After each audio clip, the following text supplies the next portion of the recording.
இந்த நாளிலேயும் ஏசாயா தீர்க்க புஸ்தகம் 55ஆம் அதிகாரம் 3ஆம் வசனம். எல்லாரும் தெரிந்த ஒரு வசனம் தான், எல்லாருக்கும் தெரிந்த வசனம். ஏசாயா, the book of Isaiah chapter 55 verse 3. உங்கள் செவியை சாய்த்து என்னிடத்தில் வாருங்கள், கேளுங்கள், அப்பொழுது உங்கள் ஆத்துமா பிழைக்கும். தாவீதுக்கு அருளின நிச்சயமான கிருபைகளை உங்களுக்கு நித்திய உடன்படிக்கையாக ஏற்படுத்துவேன். எல்லாரும் சொல்லுவோம் இந்த வசனத்துடைய கடைசி பகுதியில், தாவீதுக்கு அருளின நிச்சயமான கிருபைகளை உங்களுக்கு நித்திய உடன்படிக்கையாக ஏற்படுத்துவேன். ஆமென் சொல்லுமா, அல்லேலூயா. தாவீதுக்கு அருளின அந்த கிருபை, தாவீதுக்கு அருளின கிருபைகளை உங்களுக்கு சொல்லுங்க, எங்களுக்குன்னு சொல்லுங்க, எனக்குன்னு சொல்லுங்களேன். ஆமென். எத்தனை பேர் இந்த வசனம் வாசிக்கும் போது இது எனக்குன்னு வாசிக்கணும், யாருக்கும் வாசிக்கக்கூடாது. ஆகவே ஆண்டவருக்கு ஸ்தோத்திரம். இது எழுதப்பட்ட வார்த்தை. இந்த எழுதப்பட்ட வார்த்தையை வாசித்து கொண்டிருக்கும் போது ஆண்டவர் நம்மோட பேசுவார். அதை என்ன சொல்லுவாங்க, ரேமா வேர்டுமாங்க. ரேமா வேர்டுனா எனக்காக கர்த்தர் பேசுறது. இந்த வாசிக்கிறதுலையுமே என்ன சொல்லுவாங்கன்னா எக்ஸ்டென்சிவ் ரீடிங். எக்ஸ்டென்சிவ் ரீடிங்னா அது வேகமாக வாசிச்சுட்டு, சில ஒரு நாளைக்கு 50 பக்கம் 100 பக்கம் கூட வாசித்து போயிடுவாங்க. அது எக்ஸ்டென்சிவ் ரீடிங். அதே மாதிரி இன்டென்சிவ் ரீடிங்மா. இன்டென்சிவ்னா ஒரு வசனத்துலேயே அப்படி 1 மணி நேரம். ஃப்ரெடி ஜோசப் வந்து ஜெபம் பண்ணார்ல, அவர் பிரசங்கம் பண்ணார்ல, அவர் சொல்வார், நான் வந்து வேதத்தை வாசிக்கும் போது நான் கதவையெல்லாம் பூட்டிடுவேன், யார்கிட்டையும் நான் பார்க்க மாட்டேன், யாரையும் சந்திக்க மாட்டேன். அந்த வசனம் ஒரே வசனத்தில் பல மணி நேரம் அப்படியே உட்காந்து அதை தோண்டி தோண்டி தோண்டி தோண்டி தோண்டி நான் எடுப்பேன் பாரு. அதை கொஞ்சம் ஆழமாக நின்று சேலான்னு சொல்கிறாங்கல்ல பைபிளில், சேலா சேலான்னு சங்கீதத்தோட சேலான்னு என்ன அர்த்தம், நில், கவனி, செல் அப்படின்னு அர்த்தம். ஆகவே நான் அந்த வசனத்தில் கொஞ்சம் ஆழமாக என் ஃபோக்கஸை பண்ணி அதோடைய பின்னணி என்ன, அதற்குடைய ஆழமான கருத்து என்ன, அது எனக்கு என்ன சொல்லியிருக்கிறாரு அப்படின்னு சொல்லி நான் அதை வாசிப்பேன். இது மாதிரி இன்டென்சிவ் ரீடிங், எக்ஸ்டென்சிவ் ரீடிங் அப்படின்னு சொல்லி 2 விதமான வாசிப்பு. இதில் இந்த வசனத்தை நாம் கொஞ்சம் கவனித்து எனக்கு என்ன ஆண்டவர் இதில் வந்து வைத்துக்கிறார், என்னோடு என்ன பேச விரும்புகிறார், இன்னொன்று நாம் கண்டுகொள்ள வேண்டியது, இந்த வார்த்தை மூலமாக கர்த்தர் நம்மோடு பேசுவார். ஒருத்தரும் ஆமேன்னு சொல்ல மாட்டீங்களா? ஆமேன். அப்போ நீங்கள் என்ன சொல்கிறீங்க, என் கூட பேச மாட்டேன்னு சொல்ல மாதிரி தெரியுது. நீங்கள் வாசிக்கும்போது கர்த்தர் உங்களோட பேசுவார். ஏன்னா இது உள்ள உயிருள்ள வார்த்தை, ஜீவனுள்ள வார்த்தை. அல்லேலூயா சொல்லுமா. இது தேவன் எழுதி கொடுத்த வார்த்தை, சொந்த கையினால் எழுதி கொடுத்தார். மோசைக்கு எழுதி கொடுத்தார், இன்றைக்கி நமக்கும் எழுதி கொடுத்துக்கிறார். வாக்குத்தத்தமானது உங்களுக்கும் உங்கள் பிள்ளைகளுக்கும் நம்முடைய தேவனாய கர்த்தர் அவருடைய தூரத்துள்ள எல்லாருக்கும் உரியது. இது எனக்கு உரியது. ஆமென் அல்லேலூயா. எனக்குன்னு இதை வச்சுக்கிறார். தாவீதுக்கு அருளின அந்த கிருபை, தாவீதுக்கு அருளின நிச்சயமான அந்த கிருபை, அதை எனக்கு வச்சுக்கிறார். தாவீதுக்கு ஏற்படுத்தின அந்த நிச்சயமான கிருபை, கிருபைங்கிறது எல்லாருக்கும் தெரியும். தகுதி இல்லாத நமக்கு கொடுக்குற பரிசு, வெகுமதி. ஆண்டவரை இயேசுவை கொடுத்தாங்க. ஆண்டவர் இயேசு நமக்கு கொடுத்த அந்த அவருடைய அன்பு, அவருடைய ரட்சிப்பு, அவருடைய நித்தியமாக வாழ்வு, முடிவில்லாத வாழ்வு, நமக்கு கர்த்த மகிமையின் நம்பிக்கை, பிளஸட் ஹோப். இந்த உலகத்திலையும் பரிசுத்தமாக வாழ்கிறதுக்குரிய வாழ்க்கை, பரிசுத்தமான தூய வாழ்வு வாழ்கிறதுக்கு நமக்கு பலன் தர்றாரு. இந்த உலக வாழ்க்கை விட்டு நாம் போகும்போது நாம் அவரோட நித்தியத்தில் 1000 ஆண்டு அவரோட ஆளுகை செய்யப்படுறோம். ஆமென். இந்த உலகத்தில் எங்கே போனாலும் வியாதி, எங்கே போனாலும் பிரச்சனை, வீட்டுக்கு வீடு வாசப்பட்ட மாதிரி வீட்டுக்கு வீடு பிரச்சனை. இந்த அம்மா பிரச்சனை, அந்த அம்மா பிரச்சனை, அவங்க அக்கா பிரச்சனை, இவங்க பிரச்சனை, அவங்க வீட்டில் வியாதி, அவங்க கஷ்டம், கண்ணீர் எல்லாம். இந்த உலகமான இப்படி தான். ஆனால் நமக்கு ஒரு மகிமை நம்பிக்கை, நமக்கு ஒரு வரப்போகிற ஒரு தேசம், எதிர்கால நம்பிக்கை, பிளஸட் ஹோப் சொல்கிறது. அங்கே துக்கம் இல்லை, கண்ணீர் இல்லை, அங்கே வேதனை இல்லை, அங்கே ஆஸ்பத்திரி கிடையாது, போலீஸ் ஸ்டேஷன் கிடையாது, கோர்ட்டு கிடையாது. அங்கே எல்லாவற்றுக்கும் மேலாக மரணம் இல்லாத ஒரு தேசத்தில் மகிமையில் போய் இருக்க போகிறோம். ஆமென் சொல்லும். அல்லேலூயா. இங்கே இருக்கிறது ஒரு 70 வருஷம், ஒரு 80 வருஷம், 100 வருஷம், ஒருவேளை மோசமாக 120 வருஷம். ஆனால் அங்கே இருக்க போகிறது காலாகாலமாக அவரோடு இருக்க போகிறோம். ஆமென் அல்லேலூயா. அவர் இருந்தவர், அவர் இருக்கிறவர், வரப்போகிறவர். அவரோடு கூட நாம் இருக்கிற ஒரு பாக்கியம் நமக்கு ஒரு பிளஸட் ஹோப், பாக்கியமாக என்ன பவுல் சொல்கிறாரு, எனக்கு ஒரு ஆசை இருக்குது, இந்த தேகத்தை விட்டு பிரியணும், நான் அவரோடு போய் இருக்கணும். ஆமென். அல்லேலூயா, அல்லேலூயா. நீங்கள் எத்தனை வருஷம் இந்த ஊரில் இருந்தாலும் நமக்கு சொந்த ஊர் இந்த ஊர் கிடையாது, மனசு வச்சுக்கோங்களேன். அல்லேலூயா, அல்லேலூயா. நான் போன வாரம் அந்த பக்கம் இந்த நாசரேத் பக்கம் இந்த பக்கங்கள்லாம் போயிட்டு, முதலூர்னு ஒரு ஊர் இருக்குது. முதலூர்னா அதுக்கு ஒரு காரணம் இருக்குது. இந்த இடங்கள்லாம் போய் மிஸ்ரீகள் ஊழியம் செஞ்சு நல்லா அவங்க கால் இடந்து வச்சு ஆண்டவருக்கு ஸ்தோத்திரம், இயேசுடைய அன்பை பற்றி சொல்லி, இந்த சுவிசேஷத்தை சொல்லி, அந்த நற்செய்தியை பற்றி சொல்லி, இந்த உலக வாழ்க்கையை பற்றி சொல்லி, இனி வரக்கூடிய வாழ்க்கையை பற்றி சொல்லி, இயேசு கிறிஸ்து மூலமாக கிடைக்கிற நன்மைகளை பற்றி சொல்லி அந்த தேசத்தை சுவிசேஷமயமாக்குனாங்க. அந்த பகுதியில் உள்ளவங்க இன்றைக்கி எல்லா பக்கங்களும் நல்லா இருக்காங்க. அல்லேலூயா சொல்லுமா. இந்த சுவிசேஷம் அவளை உயர்த்தியது. ஆமென் சொல்லுமா. அல்லேலூயா. சில மாதங்களுக்கு முன்னால் ஸ்ரீவைகுண்டத்தில் ஒரு குழந்தை பிரதிஷ்டைக்காக போயிருந்தேன். அப்போ நான் கேட்டேன், நீங்கள் எல்லாம் புதுசாக வந்திருக்கீங்களே, முதல் தலைமுறையாக வந்திருக்கீங்களே ஆண்டவர் இயேசு ஏற்றுக்கொண்டு, எப்படி இந்த சுவிசேஷம் உங்களுக்கு வந்துச்சு அப்படின்னு கேட்டப்போ சொன்னாங்க, நாசரேத் பகுதியில் அந்த நாட்களில் 100 வருஷத்துக்கு முன்னால் மிஸ்ரீகள் வந்து ஊழியம் செஞ்ச போது அந்த வார்த்தையை விதைச்சாங்க, கண்ணீரோடு விதைச்சாங்க. கண்ணீரோடு விதைக்கிறவன் சொல்லுங்களேன் என்ன செய்யுமா? கண்ணீரோடு மிஸ்ரீகள் வாழ்ந்த காலம், விதைச்ச காலம். அன்னைக்கு நமக்கு இன்றைக்கி இருந்த வசதி கம்ஃபர்ட் ஜோன் கிடையாது. இன்றைக்கி இருந்த கார் வசதி இல்லை, ஃபோன் வசதி இல்லை, ஏசி வசதி இல்லை, போக்குவரத்து அல்லது எல்லா வசதி இல்லை. அன்றைக்கி அவங்க நடையாக நடந்து அவங்க ஊழியம் செஞ்சாங்க. பசி பட்னியில் நடந்த ஊழியம் செஞ்சாங்க. அப்படிலாம் கண்ணீரோடு வேலை செஞ்சாங்க. அந்த கண்ணீரோடு விதைச்ச விதைகள், சுவிசேஷ விதை ஒரு குடும்பத்தில் விழுந்து அவங்க ஆண்டவர் பற்றி அறியாத மக்கள் இயேசுவை ஏற்றுக்கொண்டு அவங்க அங்கேருந்து எங்கள் ஸ்ரீவைகுண்டம் பக்கம் குடியேறினாங்க. ஸ்ரீவைகுண்டம் பக்கம் எப்படின்னா, 100 வருஷத்துக்கு முன்னால் வெள்ளூர்னு ஒரு பகுதி, சிலருக்கு தெரிஞ்சிருக்கும். வெள்ளூர்னு ஒரு பகுதி. நான் நினச்சேன் வெள்ளூர்னா சிஎம்சி வெள்ளூர்னு நினச்சேன். இல்லை இல்லை இல்லை இல்லை, ஸ்ரீவைகுண்டம் பக்கம் வெள்ளூர்னாங்க. சரி, அந்த ஊரில் ஒரு போய் எப்படி 100 வருஷத்துக்கு முன்னால் ஒரு குடும்பம் நாசத்தில் கேட்டு அப்புறம் இங்கே வந்து அவங்க அந்த குடும்பத்தை இங்கே அவங்க அந்த குடியேறி இந்த ஊரில் வந்தோடனே அவங்களும் ஒரு சர்ச்சை கட்டி அவங்க குடும்பத்தில் அவங்களுக்கு கதவு கொடுத்த வசதியை வச்சு அவங்க ஒரு கோயில் ஆண்டவருக்காக ஒரு சர்ச்சை கட்டி அது ஒரு ஸ்தாபனத்துக்கு முழுமையாக ஒப்பு கொடுத்து அந்த அந்த சர்ச்சு மூலமாக இன்றைக்கி நல்ல ஊழியங்கள் நடந்து அவங்க குடும்பங்கள் வளர்ந்து பெருகி சுவிசேஷத்தை ஏற்றுக்கொண்டு அவங்க மூலமாக கர்த்தர் கிரியை செய்ய ஆரம்பித்தார். அவங்க குடும்பத்தில் சிலர் என்ன செய்யணும், ஆண்டவர் சிறப்பான முறையில் சந்தித்து ரட்சித்து அபிஷேகம் பண்ணி அங்கேருந்து ஒரு குடும்பத்தை கர்நாடகா மாநிலத்து மிஸ்ரீ ஒழுக்கணும். கர்நாடகா மாநிலத்தில் கொண்டு போன உடனே அவங்கள சாதாரண மக்களாக கொண்டல்ல, நல்ல ஆவியில் நிறைஞ்சு அபிஷேகத்தோடு நிறைஞ்சு தரிசனம் கொடுத்து சொப்னம் கொடுத்து கிருபை கொடுத்து வரங்களை கொடுத்து அவங்க மூலமாக நிறைய அற்புதங்களை செய்ய ஆரம்பித்தார். கர்நாடகாவில் போய் அங்கே போய் ஊழியம் செஞ்ச சமயத்தில் இவங்க ஊழியத்தில் கர்த்தர் மரித்தோரை எழுப்பியிருக்கிறார். வியாதியஸ்தருக்காக ஜெபம் பண்ணது சோமாக்கி அப்படி நிறைய வரம் பெற்ற ஆட்களாக அங்கேருந்து போயிருக்காங்க. நாசரேத்லேருந்து வெள்ளூர், வெள்ளூர்லேருந்து கர்நாடகாவில் அவங்க பயன்படுத்திகிட்டு இருக்கும்போது அங்கேயும் போய் குடியேறி சின்ன இடங்களில் போய் குடியேறி ஊழியம் ஆரம்பித்தாங்க. அப்படி ஊழியம் செய்ய போது கர்நாடகா மாநிலத்தில் உள்ள அந்த அமைச்சர் அவையில் ஒரு மந்திரியுடைய பையனுக்கு, சாக கடந்த பையனுக்கு மரணத்தில் போராடி செத்து போயிட்டான்னு சூழ்நிலை வந்த போது அவங்க கேள்விப்பட்டீங்க யாரோ வந்திருக்காங்களாம், அவங்க மரித்த உயிரோடு, அதாவது மரித்து போன சமயத்தில் கூட அவங்க நிறைய பேர் ஜெபம் பண்ணி உயிர் வந்திருக்கிறது கேள்விப்பட்டிருக்கோம், அந்த ஆட்கள் நான் கூப்பிட்டு வாங்கன்னு சொல்லி கூப்பிட்டு வந்திருக்கான். இவங்க போய் ஜெபம் பண்ணப்போ அந்த இயேசு பற்றி அறியாத மந்திரி பிள்ளை சாகிற செத்த நிலையில் போய் ஜெபம் பண்ணப்போ அவங்கள ஆண்ட உயிரோடு எழுப்பியிருக்காரு. அப்போ உயிரோடு எழுப்பினப்போ அந்த மந்திரி கேட்டானா, என் பிள்ளை செத்து போச்சு, ஆனால் நீங்கள் வந்து ஜெபம் பண்ணீங்க, கர்த்தர் உயிர் கொடுத்தாரு, நான் உங்களுக்கு என்ன செய்யணும்னு கேளுங்க, உங்களுக்கு என்ன வேணால் நான் செய்கிறேன்னு கேட்டேன். இப்போ அவங்க கேட்டாங்களாம், நான் இந்த பக்கம் தமிழ்நாட்டிலேருந்து குடியேறி தமிழ்நாட்டிலேருந்து ஊழியத்துக்கு இங்கே வந்திருக்கிறோம், எங்களுக்கு ஊழியம் செய்யறதுக்கு வசதி வாய்ப்பு இல்லைன்னு சொல்லிட்டு அவர் ஒரு 10 ஏக்கர் இடத்த எழுதி கொடுத்தாராம். ஆமேன்னு சொல்லுவோமா? ஒரு கரங்களை தட்டி கர்த்தருக்கு நன்றி சொல்லலாமா? அந்த ஆட்கள் அவங்க பின்னணியத்தில் தான் நான் போய் அங்கே போய் ஊழியம் செய்ய போனேன். நாசரேத்தில் 100 வருஷத்துக்கு முன்னால் இந்த சுவிசேஷத்தை கண்ணீரோடு விதைச்சாங்க. அந்த விதை விழுந்து அது பரவி ஸ்ரீவைகுண்டம் பக்கம் வந்து ஸ்ரீவைகுண்டத்தில் 100 வருஷமாக அவங்க குடும்பம்லாம் இருந்து அதுக்கப்புறம் அது கர்நாடகாவுக்கு போய் கர்நாடகாவில் பெங்களூரில் அந்த முக்கியமான மந்திரிகளை சந்தித்து இன்றைக்கி வேகமாக பரவி பல நிலையில் அந்த ஊழியம் வளர்றதை நினச்சி பார்க்கும்போது ஆண்டவர் எத்தனை நல்லவர். ஏன்னா இந்த வார்த்தையில் இருக்கிற வல்லமை.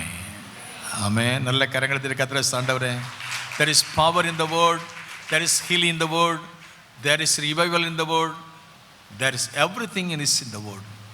இந்த வார்த்தையில் இருக்கிற வல்லம் இது யாருக்கோ உரியது அல்ல, இது எனக்குன்னு நான் சொந்தமாக்கும் போது தான் அது என் வாழ்க்கையில் வந்து பலிக்கும். இது நியாயப்பிரமாண புஸ்தகம் வாய் விட்டு பிரியாது இருப்பதா. இதில் ராத்திரி பகலில் நீ கவனமாக இருந்தேன்னா நீ நல்லா இருப்ப, போகிற இடமெல்லாம் புத்திமான நடந்து கொள்வ. ஆண்டவர் உன்னை விட்டு விலக மாட்டார், உன்னை கைவிடவும் மாட்டார். ஆமேன்னு சொல்லுமா.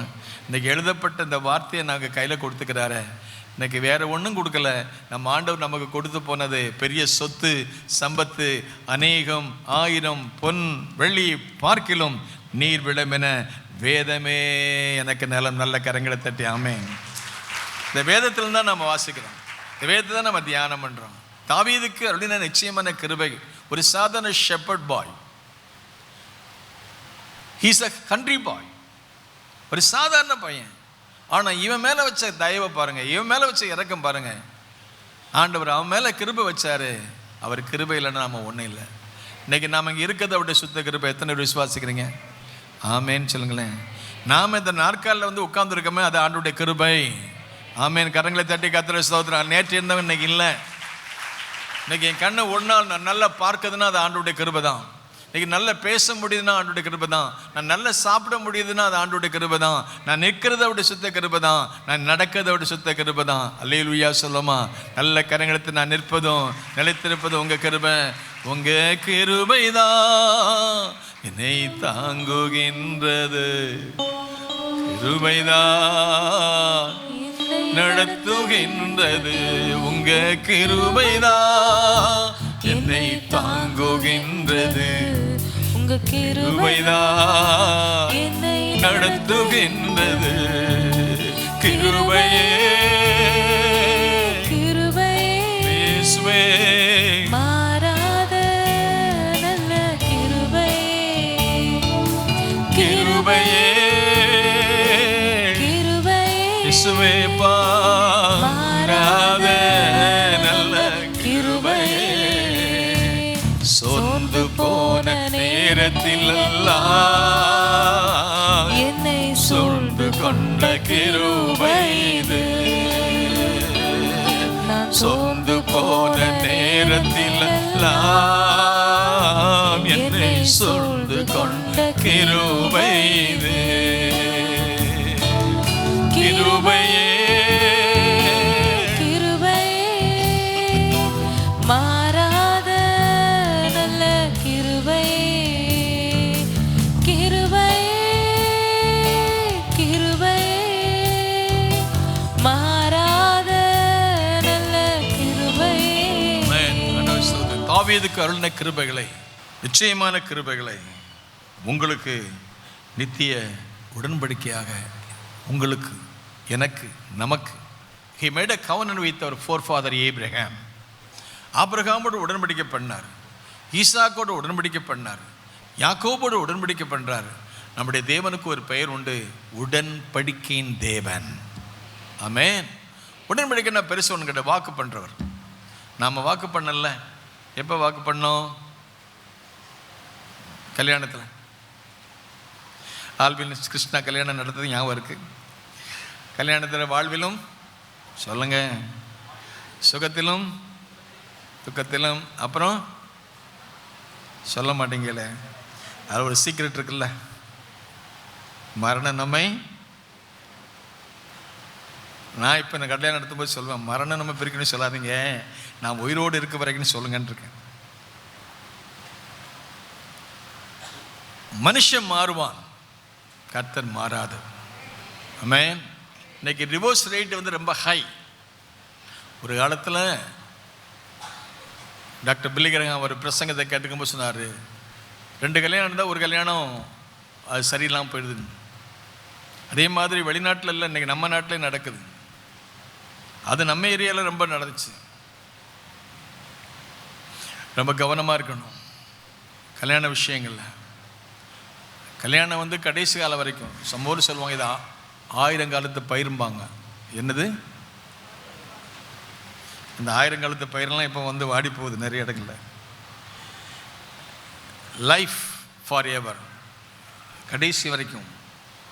அது இன்னைக்கு அந்த உடன்படிக்கை, அந்த திருமண உறவு திருமணத்தில் ஏற்படுத்துகிற உடன்படிக்கை இன்னைக்கு அதனுடைய வேல்யூ இஸ் கோயிங் டவுன், அதனுடைய மதிப்பு குறைஞ்ச போகுது. அது குறிப்பாக திருநெல்வேலி, நாகர்கோவில், கன்னியாகுமரி, தூத்துக்குடி இந்த ஏரியாவில் ரொம்ப டவுன் ஆகிட்டு இருக்கு. அது கிறிஸ்தவ கல்யாணம் அதை விட ரொம்ப மோசம். கோர்ட்டில் 3000 கல்யாணம் அந்த விவாகரத்து கேஸ் இருந்தால் 2000 கல்யாணம் கிறிஸ்தவ கல்யாணமாக இருக்குது. It's very shame to us.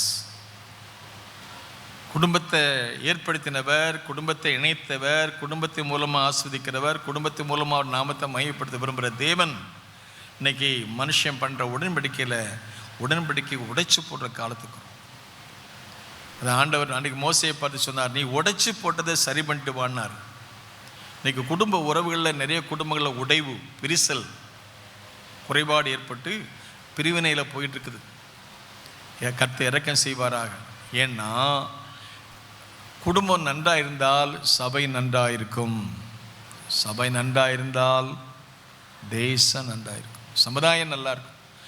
Enemy பார்த்தான், பிசாசு பார்த்தான் எப்படி இந்த குடும்பங்களை உடைக்கலான்னு சதி திட்டத்தை கொண்டு வந்து குடும்பங்களில் புருஷ மணி உறவில் விரிசலை கொண்டு வந்து ஒரு பொறுமையும் ஒரு சகிப்புத்தன்மை இல்லாமல் அந்த அஸ்திபாரத்தை உடைச்சு போடுறதுனால வேதம் சொல்லுது, அஸ்திபாரமே என்ன செய்கிறதான், அசைகிறது.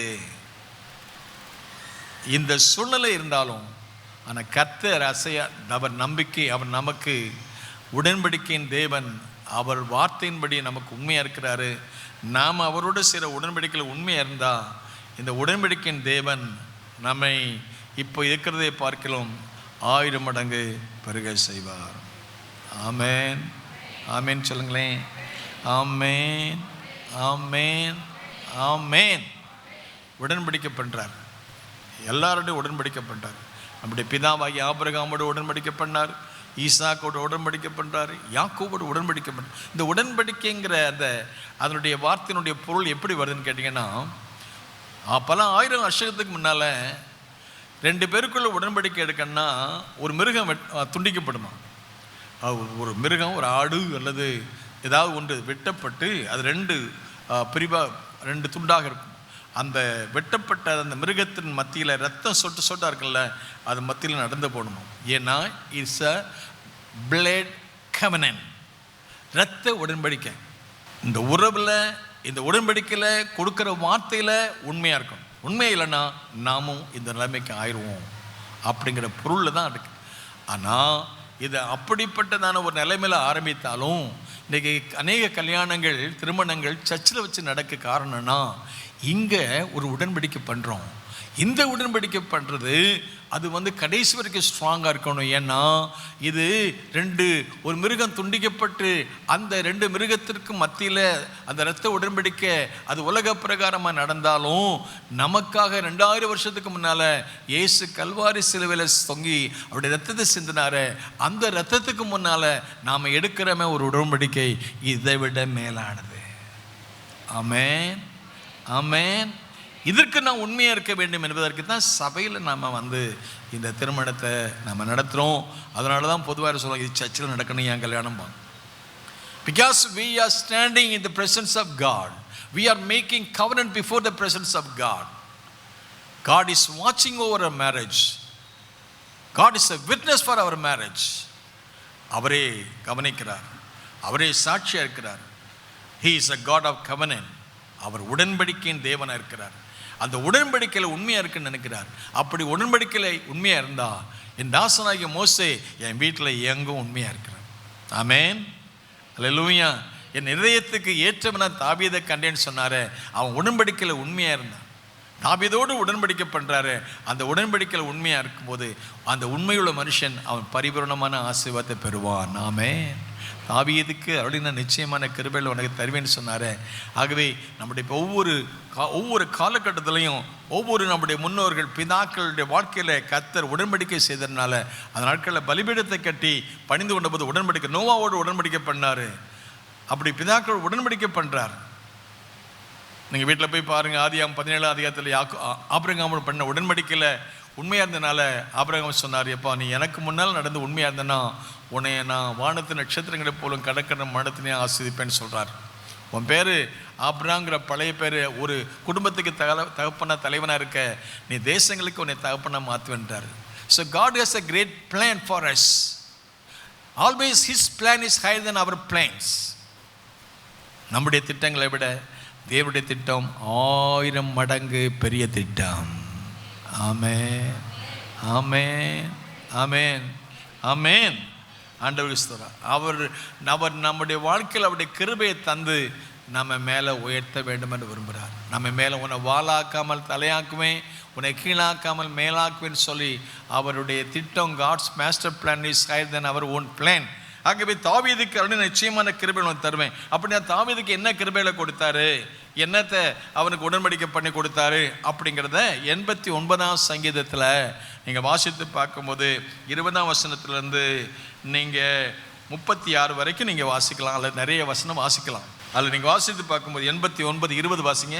என் தாசனாகிய தாவீதை கண்டுபிடித்தேன், என் பரிசுத்த தைலத்தினால் அவனை அபிஷேகம் பண்ணினேன், என் கை அவனோட உறுதியாய் இருக்கும், என் புயம் அவனை பலப்படுத்தும். இங்கே பார்க்கும்போது தாவீதுக்கு அருளின கிருபை நம்பர் 1 உன்னுடைய ஆரம்ப காலத்தில் சொல்கிறார், மனே உன்னை நான் கண்டுபிடிச்சேன்னு சொல்கிறார். ஹல்லேலூயா. நீங்கள் எல்லாரும் நினைக்கலாம் இந்த ஆலயத்துக்கு நீங்கள் தற்செயலாக வந்தோம் அப்படின்னு நினைக்கலாம். This is not by an accident, but it's God's plan, God's purpose, God's appointed time. ஆண்டவர் உங்களை கொண்டு வந்து சாதாரண ஏதோ ஒரு நிலையில் கொண்டு வந்தான்னு நினைக்காதீங்க. ஒரு நோக்கம் வச்சுக்கிறாரு. ஒரு ஆளை, ஒரு மனுஷனை உருவாக்கணும்னா ஒரு நோக்கத்தோடு தான் அவனை உருவாக்குறாரு. ஆமென், அல்லேலூயா. இந்த புல்பிட் இருக்குது, இந்த புல்பிட்டை ஏன் செய்தோம், இதுக்கு ஒரு நோக்கம் இருக்குது. இந்த மைக் எதுக்கு இருக்குது, இது ஒரு நோக்கத்துக்காக செய்யப்பட்டது. இந்த வாட்ச் எதுக்கு இருக்குது, ஒரு நோக்கம். இதே மாதிரி என்னையும் ஒரு நோக்கத்துக்காக என்னை வச்சுக்கிறாரு. அல்லேலூயா சொல்லுமா. ஆமென், அல்லேலூயா.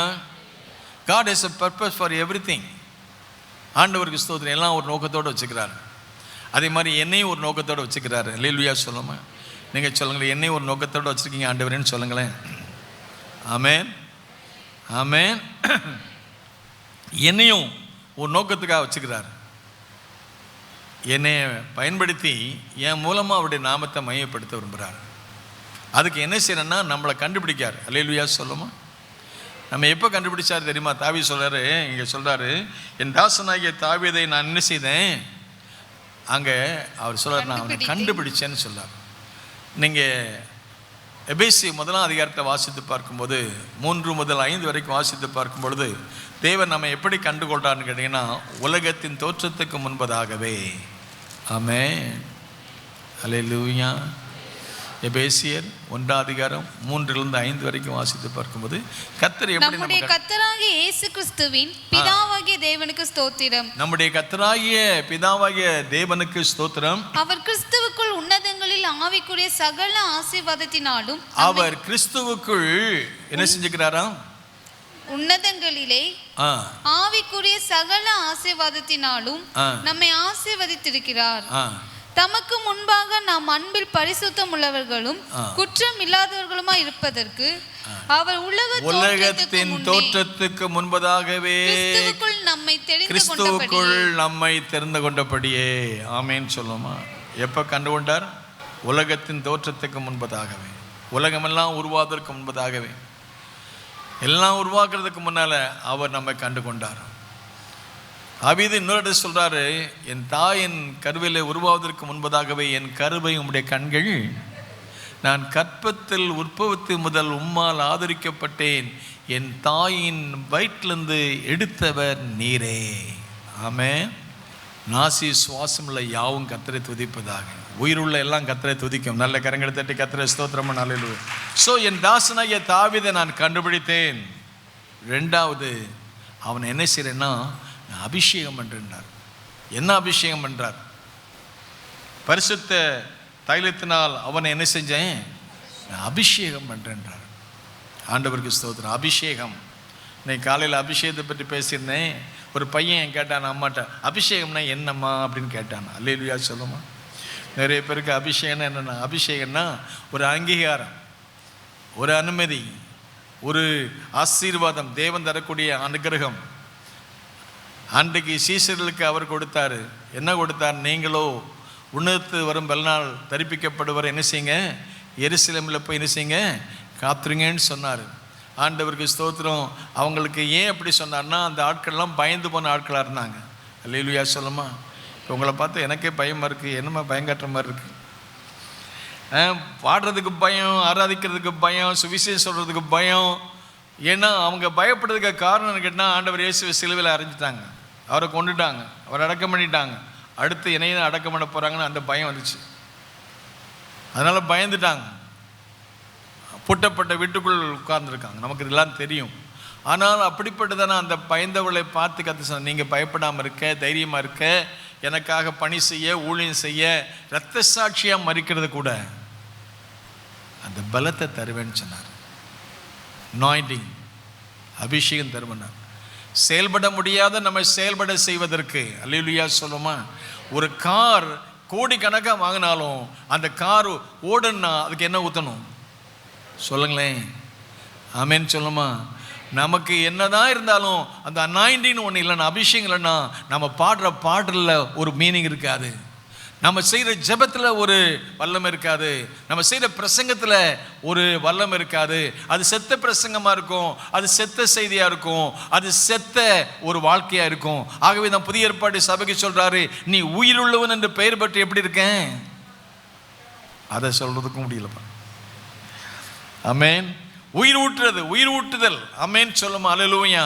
ஆண்டவருக்கு ஸ்தோத்திரம். ஒரு மனிதனுக்குள்ள ஒரு உயிரை கொடுப்பது எப்படி உயிர் இருக்கிறதே மாதிரி புதிய ஆண்டவருக்காக வாழ்வதற்கு நமக்கு ஒரு அபிஷேகம், ஆவியானுடைய வல்லமை, ஆவியானுடைய பெலன்.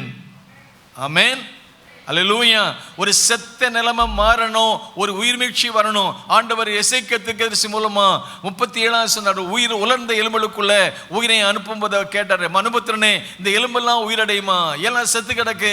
செத்தது மட்டும் இல்லை, அது தசை இல்லாமல் அது ஒவ்வொன்றும் ஒவ்வொரு எலும்பாக அங்கங்கே கிடக்குது பார்க்குறோம். தலை ஒரு பக்கம், கை ஒரு பக்கம், கால் ஒரு பக்கம், அப்படிலாம் கிடக்குது. இதை பார்த்துட்டு எலும்பு பள்ளத்தாக கொண்டு போகிறார். எலும்பு பள்ளத்தால கொண்டு போய் அந்த தீர்க்கதரிசி கேட்குறாரு, எப்பா இது உயிரடையுமா? ஆண்டவரே எனக்கு ஒன்றும் தெரியாது, நீங்கள் தான். அப்போது அவர் தம்முடைய வசனத்தை அனுப்புகிறார், வார்த்தையை அனுப்புன உடனே அந்த வார்த்தை புறப்பட்டு வந்த போது அந்த எலும்பெல்லாம் ஒன்று சேருது. அல்லேலூயா சொல்லுமா. ஒன்னோட ஒன்று இல்லை, செதறி கிடந்த எலும்பெல்லாம் ஒன்று சேருது. நரம்புகள் உண்டாயிட்டு, தசைகள் உண்டாயிட்டு, அது கணுக்கால் அளவில், முழங்கால இடுப்பு, மார்பிள், நீச்சல் இடத்துல போகக்கூடிய அளவுக்கு மாபெரும் சேனையாக மாறுவதற்கு கர்த்தர் கிருபை செஞ்சார். உயிர்மீழ்ச்சி, உயிர்மீழ்ச்சி, உயிர் கொடுத்தல். ரிவைவல் என்றாலே உயிர்மீழ்ச்சி, ஒரு உயிர் கொடுக்கிறது. ஆண்டவருக்கு ஸ்தோத்திரம். ஆகவே ஆண்டவர் சீசலுக்கு கொடுத்தார், நீங்களோ உணர்த்து வரும் பல்லா தெரிப்பிக்கப்பட்டவரை எருசலேமை காத்துருங்க. அன்னைக்கு பழைய ஏற்பாடு நாட்களில் தாவீதுக்கு கொடுத்த அபிஷேகம் ராஜரிக அபிஷேகம். அவனை ராஜாவாக இருப்பதற்குரிய அங்கீகாரத்தை கர்த்தர் கொடுக்கிறாரு.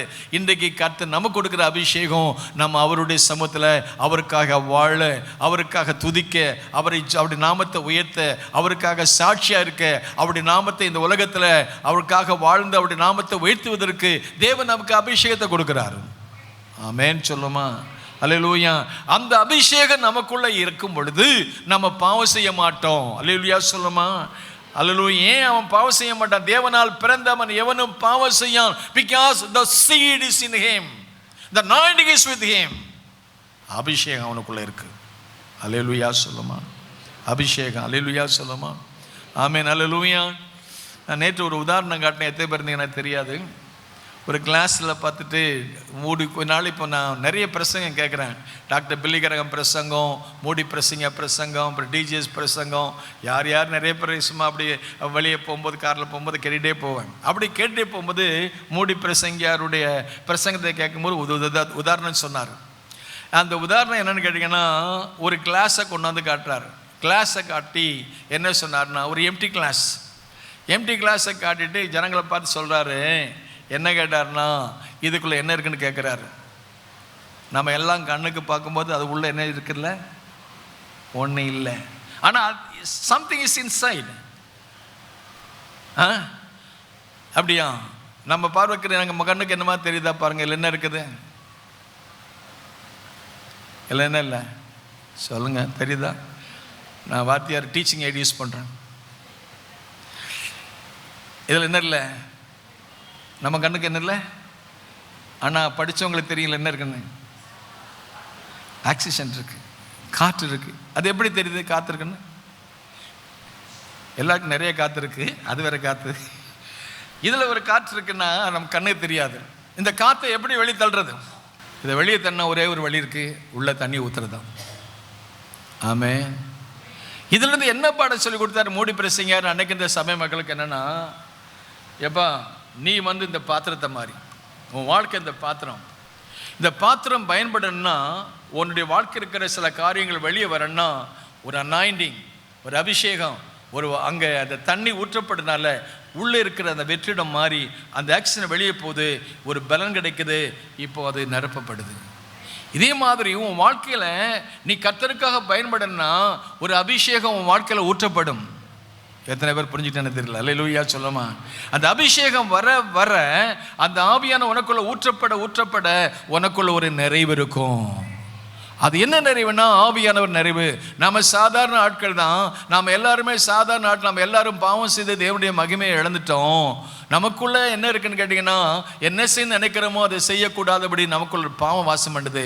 அந்த பாவத்துடைய தன்மையை மாற்றி நமக்குள்ள ஆவியானவர் அருளப்படுவாயானால் இந்த மாமிசம் மறையும், இந்த ஆவி உயிர்ப்பிக்கும். ஆமென், ஆமென், ஆமென். ஆகவே புதிய ஏற்பாட்டு சபைக்கு அப்போஸ்தலனாகிய பவுல் சொல்ற ஆவியிலே நிறைந்திருங்கள். எப்படி இந்த பாத்திரத்தில் தண்ணி நிரம்பி இருக்கிறதோ இதே போல நம்முடைய உலர்ந்து போன வாழ்க்கையில ஒரு ஆவியானுடைய அபிஷேகம் ஊற்றப்படும் பொழுது நமக்குள்ள ஒரு புதிய பலன், புதிய வல்லமை, புதிய உரிமைச்சி, வரங்கள், கிருபைகள், தரிசனங்கள், சொப்பனங்கள் கர்த்தர் நம்மை பயன்படுத்த முடியும். நல்ல கரங்கள் தட்டி கர்த்தரை ஸ்தோத்திரம். அல்லேலூயா. உங்க ஆவியை அனுப்புங்க, உயிரடைய செய்யுங்க, உலர்ந்த எலும்புகள் இந்த நாளில் உயிரடைய வேண்டுமே. உலர்ந்த எலும்புகள் இந்த நாளில் உயிரடைய வேண்டுமே. உயிரடைய வேண்டுமே. உயிரடைய வேண்டுமே.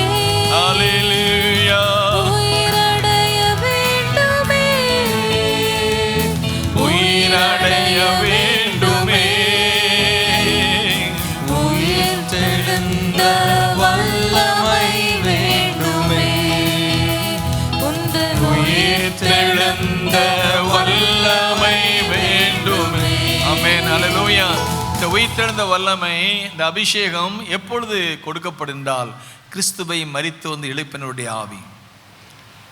எபேசியர் 1:19 நீங்க வாசித்து பார்க்கும்போது இந்த அபிஷேகம், the anointing, the power of God, the resurrection power, உயிர்ப்பிக்கிற வல்லமை.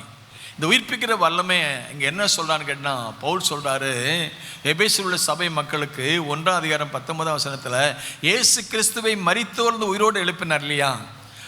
அவர் இங்கே இல்லை, தாம் சொன்னபடி உயிரோடு எழுந்தார். அவரை உயிரோடு எழுப்பினாரே, அந்த இயேசுவை மரித்தோர்ந்து எழுப்பினுடைய வல்லமை, எல்லாம் சொல்லுங்க, வல்லமைன்னு சொல்லுங்க.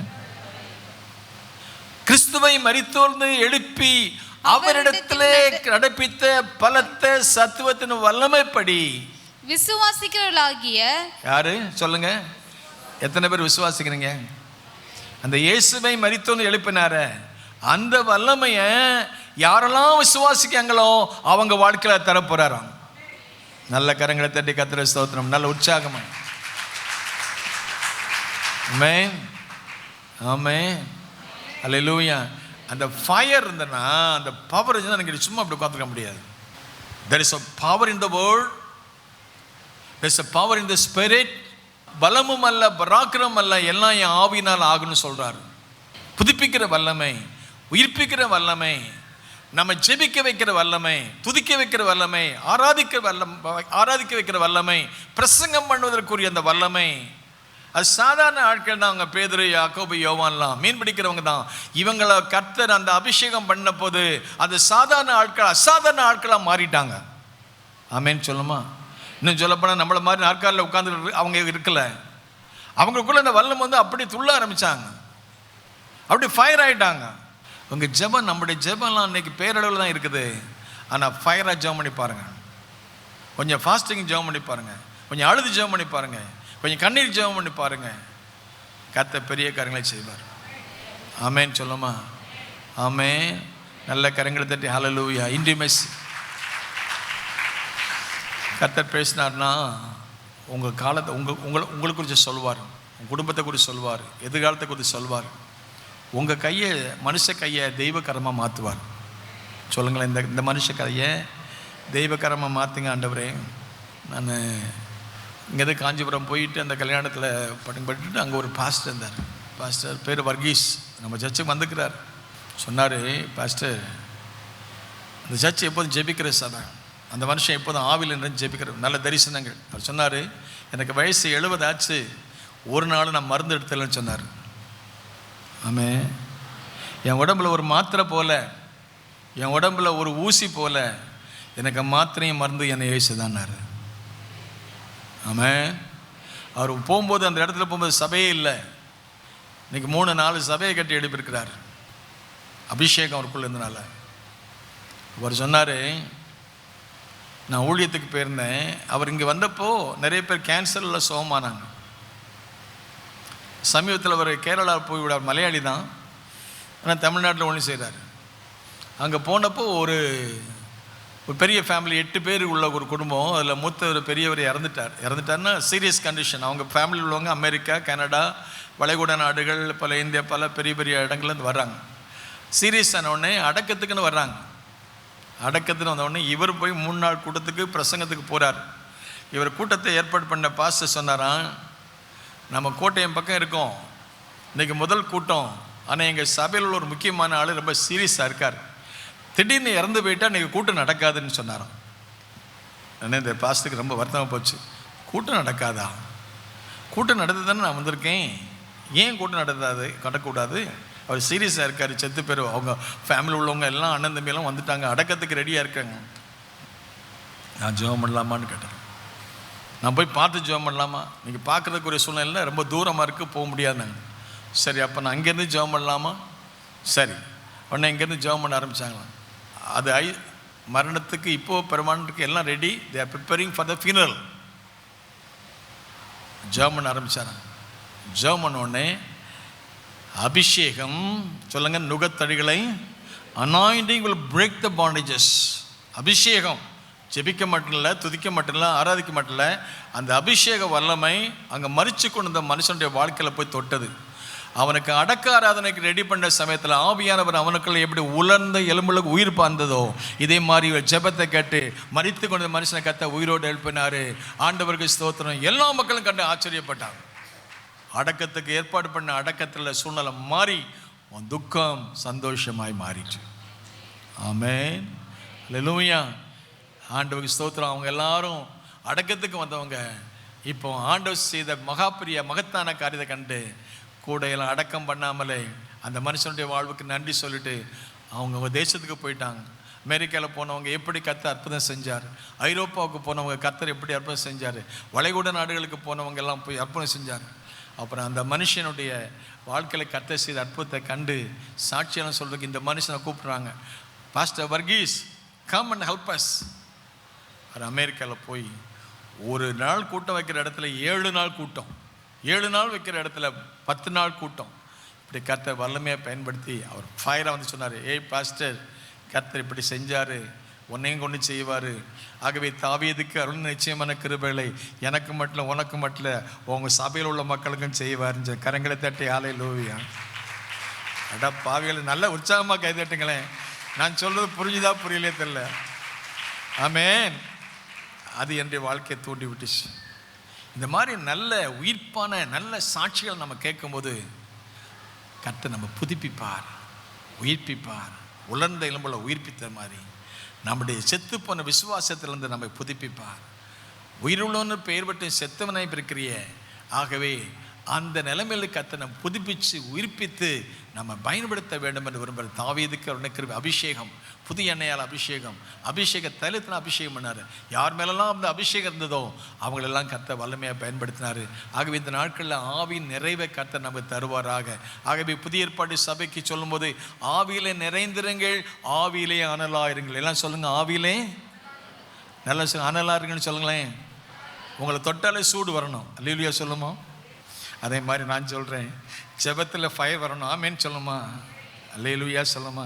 நான் ஜெபிக்கும் போது ஒரு ஃபயர் வரணும், பிரசங்கம் பண்ண ஒரு ஃபயர் வரணும். ஆமேன்னு சொல்லுமா? என் ஊழியத்தில் ஒரு ஃபயர் வரணும், என் குடும்ப வாழ்க்கையில் ஒரு ஃபயர் வரணும். ஆமேன்னு சொல்லுமா? என் பக்கத்து வீட்டில எல்லாம் என்னை குறித்து ஆண்டவர் கிரியை செய்த மற்றவங்க பார்க்கணும். எனக்குள்ள உலகத்தில் இருக்கிறவனை பார்க்கலாம், எனக்குள்ள இருக்கிற பெரியவர் பெரிய காரியங்களை செய்யணும். ஆமேன்னு சொல்லுமா? ஆமேன். அல்லேலூயா. நல்ல சொப்பனங்களை கேளுங்க, நல்ல தரிசனங்களை கேளுங்க. ஆண்டவர் சொன்னாரு, மாம்சமான யாவர் மேலும் என் ஆவியை ஊற்றுவேன்னு சொன்னாரு, அபிஷேகத்தை கொடுப்பேன்னு சொன்னாரு.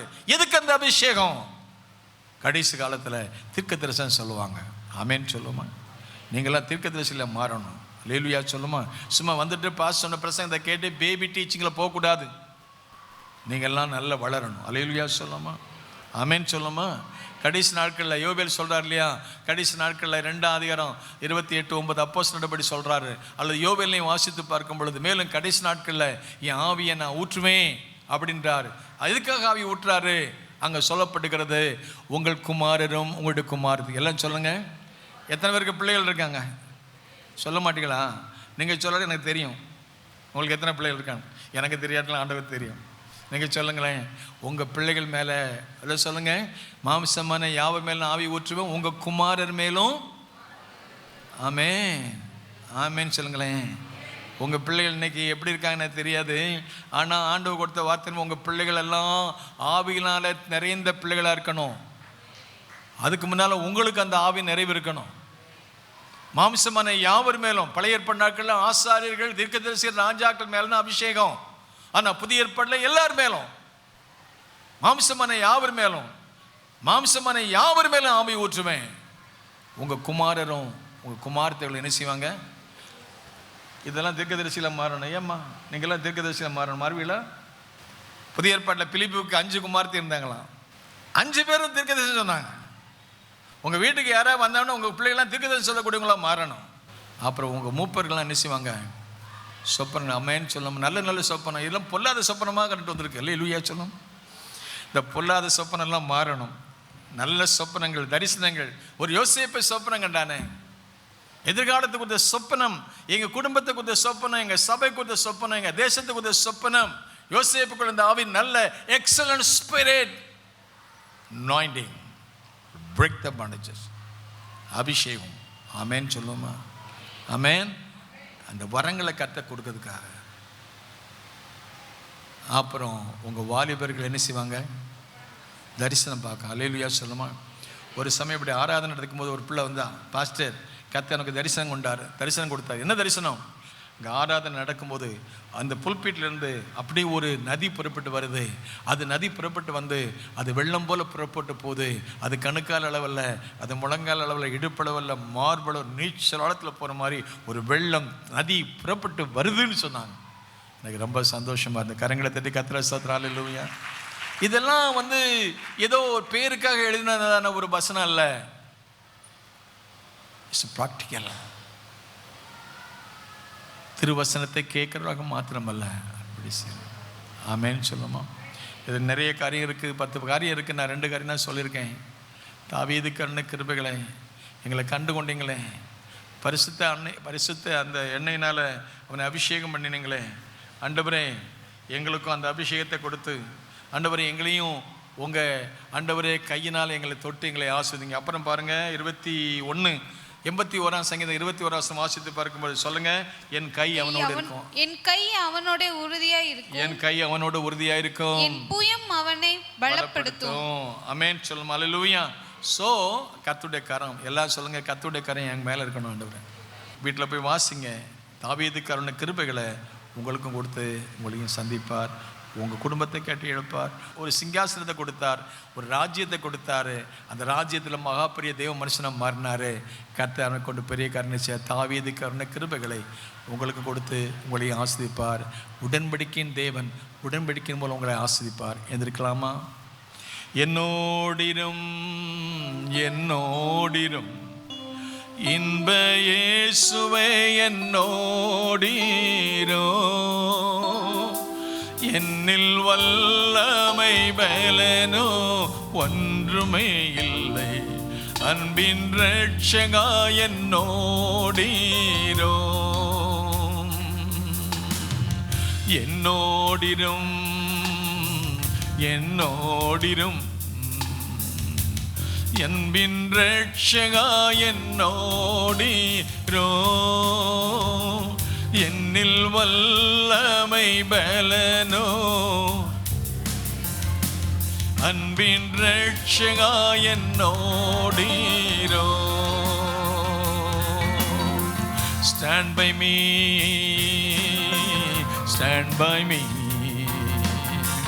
loving Savior, stand by me. I have no strength, not power of my own, loving Savior, stand by me. என்னோடிரும், எல்லாம் சொல்லுமா, என்னோடிரும் அன்பே இயேசுவே என்னோடீரோ, என்னில் வல்லமை பலனோ ஒன்றுமே இல்லை, அன்பின் ரட்சகா என்னோடீரோ, என்னில் வல்லமை பலனோ,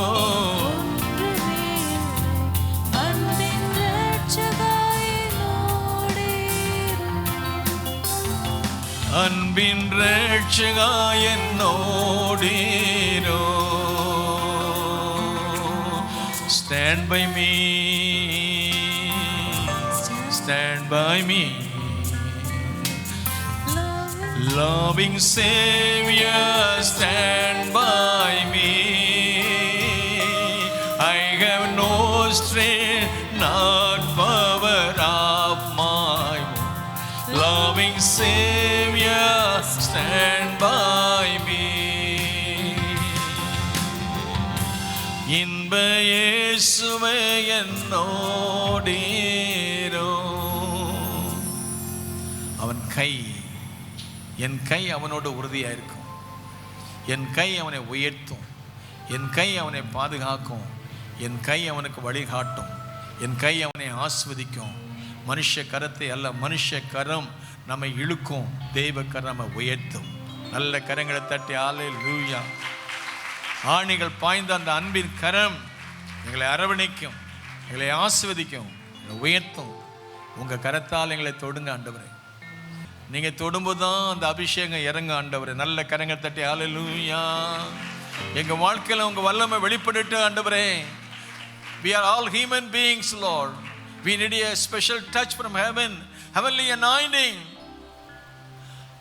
அழியும் என் உதடுகள் கொண்டு அழியாவும் ராஜ்யம் கட்ட தெரிந்தெடுத்தீ. என் உதடுகள் கொண்டு அழியாவும் வார்த்தை சொல்ல எத்தனாய் வாழ்ந்த என்னை தெரிந்தெடுத்தீ. ஆராதிப்பே அதை எண்ணியே வாழ்நாளெல்லாம் அவை மட்டுமே ஆராதிப்பே. அதை எண்ணியே வாழ்நாளெல்லாம் உம்மை மட்டுமே ஆராதிப்பே. ஆராதிப்பே ஆராதிப்பே ஆராதிப்பே ஆராதிப்பே ஆராதிப்பே ஆராதிப்பே ஆராதிப்பே. என்னில் என்ன நன்மை கண்டே என்னை அழைத்து உயர்த்தி வைத்தீர்.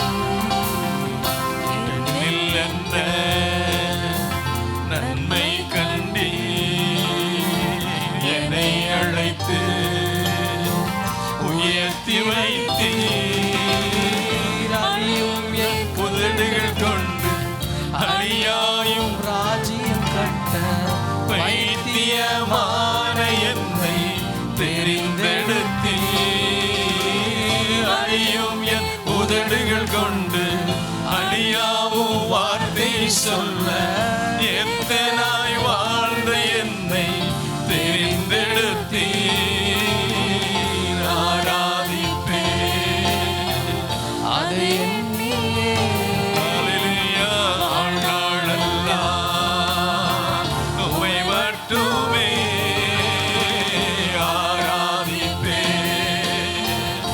உம்மை எண்ணியே வாழ்நாளெல்லாம் உம்மை மட்டுமே ஆராதிப்பேன் ஆராதிப்பேன் ஆராதிப்பேன் ஆராதிப்பேன் ஆராதிப்பேன் ஆராதிப்பேன் ஆராதிப்பேன் ஆராதிப்பேன்.